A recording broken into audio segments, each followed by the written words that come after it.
Et pourtant, il connaît la puissance d'un tweet. En octobre 2014, le lendemain du décès accidentel du patron de Total Christophe de Margerie, Gérard Filoche envoie sur le réseau social un message vengeur. De Margerie est, famille, t'es un géant deuil.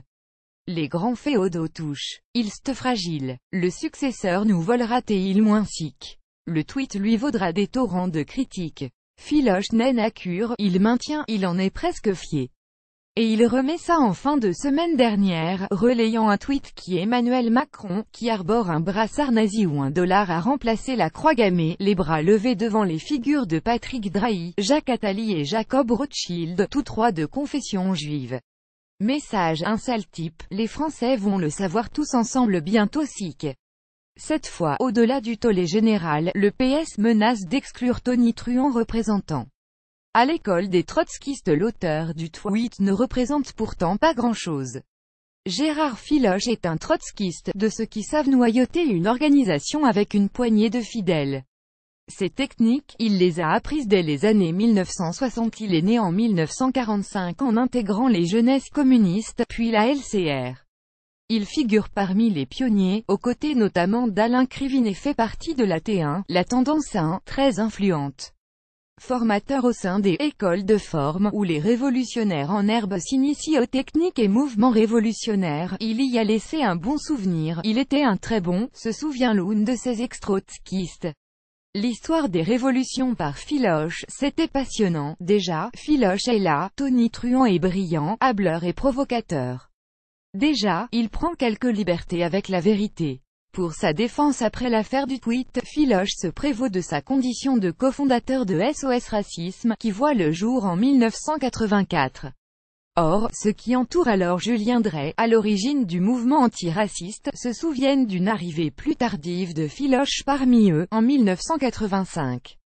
Un peu trop bruyant au sein de la LCR, Filoche n'est pas loin d'être mis à l'écart. Il trouve l'asile au PS en 1994, aux côtés d'autres trotskistes comme Jean-Christophe Cambadélis et Julien Dray.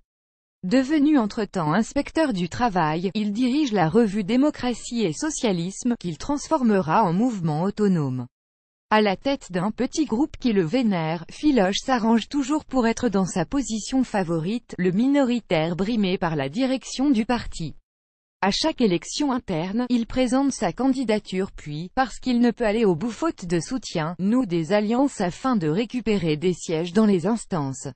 Une façon, comme une autre de faire prospérer sa petite entreprise. Il y ajoute une pincée toujours utile de complotisme, distillant aux journalistes les méfaits supposés de Solferino pour le faire taire. Une année, à La Rochelle, il accuse ainsi la direction de l'avoir informé trop tard de l'organisation de l'université d'été du PS, pour éviter qu'il et trop de « filochards » les troupes qui le suivent. Son travail du dimanche. Filoche a tout le temps de s'adonner à sa passion pour la politique.